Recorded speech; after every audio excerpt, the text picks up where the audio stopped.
Yeah, so kindness. Kindness is something that I think we associate with little kids. It's like, oh, we learn that as little kids. Kindness is something that we have to learn. I know that because I have a daughter. I've told you guys about her. She's awesome, but she doesn't naturally be kind. It's something that she had to learn over time. I didn't have to teach her how to cry or yell or hit or even like steal. She's like stolen from me. She's only 2 years old, but she's done that. But I did have to teach her how to be kind. And fortunately, we have a subscription to HBO, and Sesame Street is like all up on HBO. And so she's seen like every episode of Sesame Street. And they have these moments that they call kind moments. And so anytime she does something nice, we reinforce it by saying, oh, Reagan, that was a really kind thing that you just did. And then anytime she does something bad, I say, oh, that wasn't very kind. And I think she kind of gets it. Because I know that she tries to do kind things now. She just turned 2 a couple weeks ago. And so now she tries to actually be kind. So kindness is actually not something that comes naturally, even if we think it. It's something that has to be worked on. It's a discipline. But we learn it as little kids. You saw from the video, even those kids get it. It might take some time, but it's something that we all get. So today we're going to put all of our weeks together. If you haven't gone to a station this whole year yet, we're going to kind of summarize what it means to think more, because I believe that thinking more can be summarized in just being kind to other people. So if we understand kindness, we can understand how to fight for truth, to help others, to inspire others, and to do what's necessary. Because first and foremost, I believe that kindness is the key. Kindness is the key to everything. There's always time for kindness. But yet it's something that we kind of put on the back burner. You might think you're too busy, but always take time to be kind. You will never be disappointed. And the cool thing about kindness is that kindness is easy. Like if a 2-year-old can learn it, so can we. And it's something that we can practice regularly.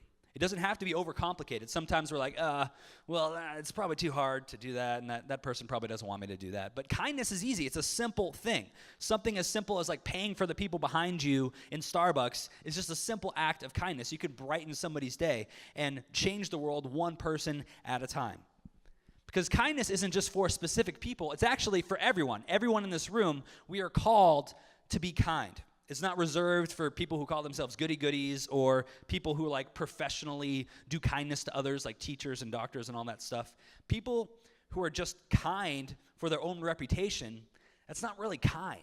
That's not really kindness. We are all called to be kind.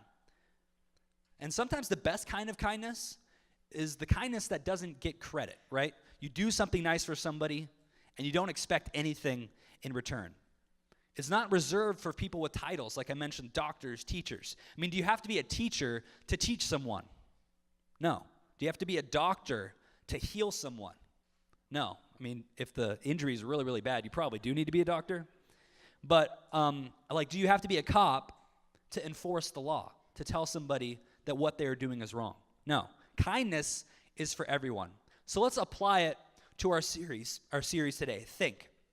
T-H-I-N. So far as talked about truth, what is helpful, what is inspiring, and what is necessary. So let's talk about truth. We are called to fight for the truth with kindness. I think sometimes we think that the truth and kindness kind of go against each other, right? That we have to say a truth to somebody, and even if it's mean, we just have to say it. But is it not kind to tell somebody the truth, even if the truth hurts them? Kindness isn't about not hurting somebody. It's about doing what's best for them.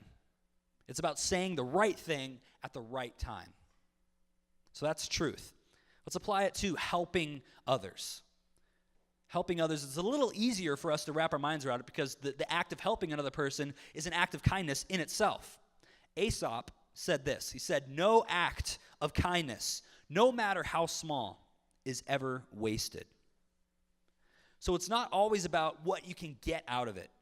Maybe you see results from your kindness, but maybe you don't. We shouldn't be hoping that the kindness that we give is just going to reap benefits for us. Because kindness is never wasted, even if you feel like you don't get anything in return. Let's talk about inspiring others. That was our third week. We are called to inspire people, but we need to do so in kindness. Because kindness is actually contagious. There was a study done where about 100 different college students were studied their brain activity, and they were witnessing an act of heroism, like a person saving another person. And the study showed that 2 different parts of their brain actually lit up when they observed these acts. One of the parts of the brain was kind of like the fight or flight part of your brain, where you're just like, oh, what am I going to do? That part of your brain. And then the other part that lit up was kind of a calming, soothing response. And that's kind of weird because you would think that those 2 things are at odds with each other. But really, it's 2 systems of the brain and 1 emotion. So kindness is actually both sides of your brain. It's a certain pleasure that's addictive and inspirational. You see it and you act immediately, but it's addictive. You want to do it again. When you feel your act of kindness inside, that's something that you want to repeat. So we can inspire others through our kindness, because kindness is universal. Mark Twain said this. He says, kindness is the language that the deaf can hear and the blind can see. There's something so universal about being kind. When you are kind, you're doing something that is so basically human that we are connecting ourselves with all the other humans throughout history who have ever done something kind, all the ones that will come after us, and all the ones that are living today. It's an amazing thing to be able to do something so basically human. And last week we talked about necessity, doing what's necessary. And we need to be kind in times of necessity. So you might think some people are incapable of kindness. Like you might just know some Grinches in your life, and you're like, that person will never be kind. But remember, last week we talked about this teaching where if you begin by doing what's necessary will lead to what's possible, and what's possible will lead to the impossible. So it sounds far-fetched, and we can apply it to the school campus. It sounds far-fetched, but it's really not. If the end goal is some kind of like utopian school where everybody's kind to one another, everybody has like kindness battles like we saw up here, like that might seem kind of impossible, but really is it?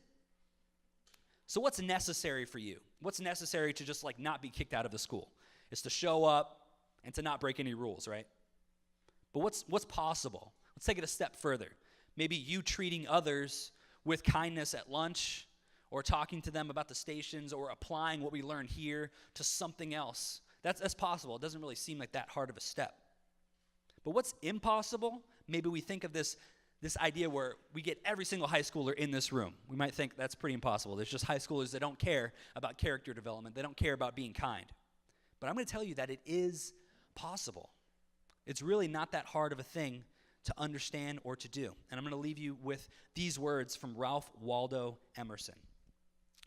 You cannot do a kindness too soon, for you never know how soon it will be too late. Peace out.